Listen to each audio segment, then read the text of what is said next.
This is Arkies in the Beltway, a look at national politics and the Arkansans influencing the discussions. I'm Alex Thomas, Washington correspondent for the Arkansas Democrat-Gazette, reporting from the nation's capital. Thank you for joining us for this episode of Arkies in the Beltway for the week of April 7th, 2024. The Senate and House of Representatives returned to Capitol Hill this week after 2 weeks away for state and district work. With this break in the action, let's take a look at some of the major political news stories of the year so far and what's to come in the ensuing months. When lawmakers were last at the U.S. Capitol on March 22nd, they were voting on a $1.2 trillion spending package, wrapping up appropriations work for the fiscal year and pushing the threat of a government shutdown to the fall. This package on top of a $460 billion measure that Congress approved at the start of last month. The Senate and House were supposed to pass all spending bills before the end of last September. With these two packages, lawmakers completed fiscal work for a fiscal year now halfway over. Senator John Boozman of Rogers on making sure Congress does not find itself in this situation again. You can imagine if you had a business and you didn't know what your budget was going to be, you didn't know your income stream, no idea of that until 6 months into the calendar year. Makes it really difficult to plan. Boozman is a Senate appropriator serving as the top Republican on the subcommittee handling military construction and veterans issues. On the House side, Representative Steve Womack of Rogers heads the Appropriations Subcommittee on Financial Services and General Government Operations. He recognized the situation during a March 21st subcommittee hearing on President Joe Biden's proposed budget. The fact is we're in the sixth month of the fiscal year, and we still have not completed, hopefully will tomorrow, the fiscal 24 budget appropriations measures. The president put forward a $7.3 trillion proposal for fiscal year 2025. Womack is not a fan.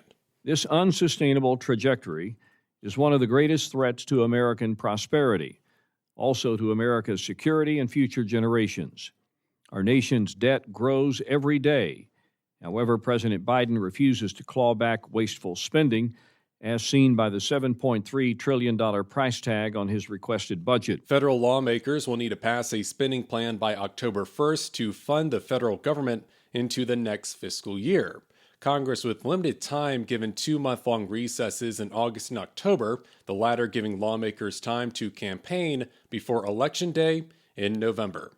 Congress used the first spending package to address the agreements with 3 allies in the Pacific. The $460 billion measure included language extending the relationships between the United States and the Marshall Islands, Micronesia, and Palau.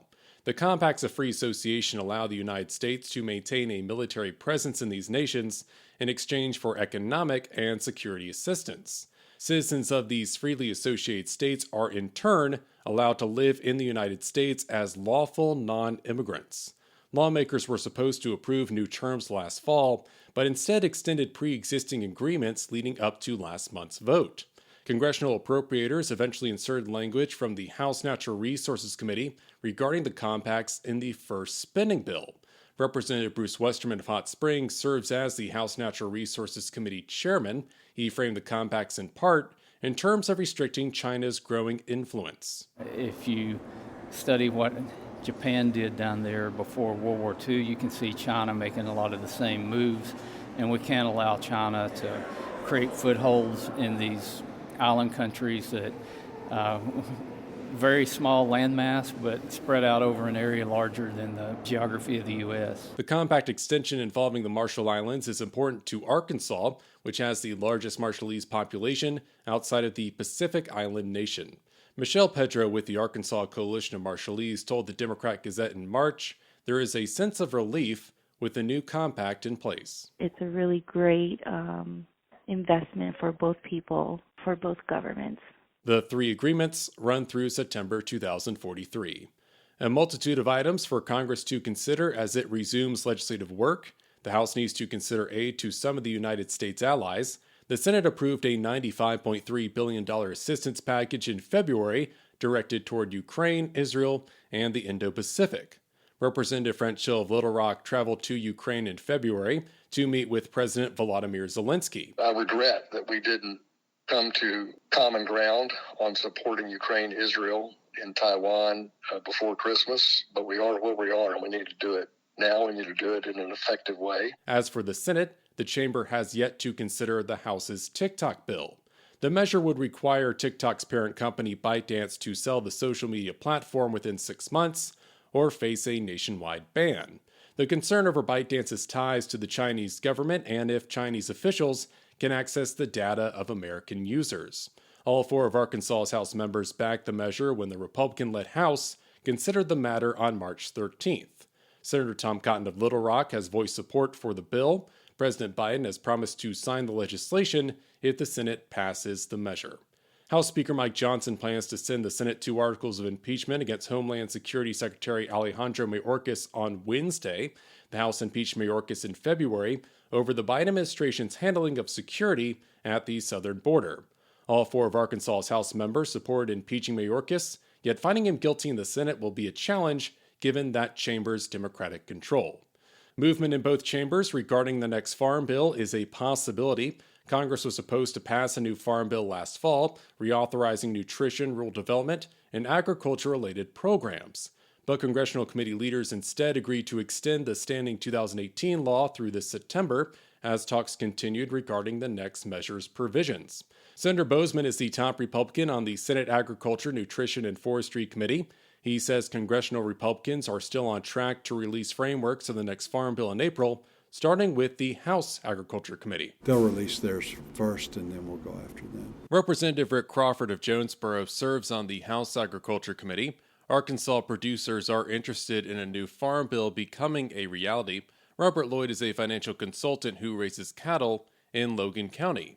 He traveled to the U.S. Capitol back in March with the Arkansas Farm Bureau, urging the natural state's congressional delegation to support a new statute. Farmers have to plan, and they need to know what the rules are.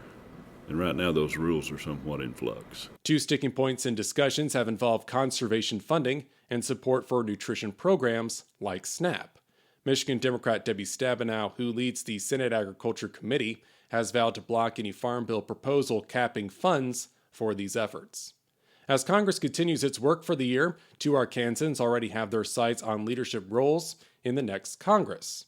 Representative Crawford interested in being the chairman of the House Transportation and Infrastructure Committee, Representative Hill eyeing the top spot on the House Financial Services Committee. The congressman from Little Rock entered the race to replace the current chairman, the retiring Representative Patrick McHenry of North Carolina. Hill currently serves as the committee's vice chairman. A hot topic for the rest of the year not directly involving Congress, this year's presidential race. During the first quarter of 2024, former President Donald Trump and current President Biden took on roles as the presumptive nominees of their respective political parties. Former Arkansas Governor Asa Hutchinson challenged Trump to be the Republican candidate, but the Arkansans suspended his campaign in January following a 6th-place showing in the Iowa caucuses.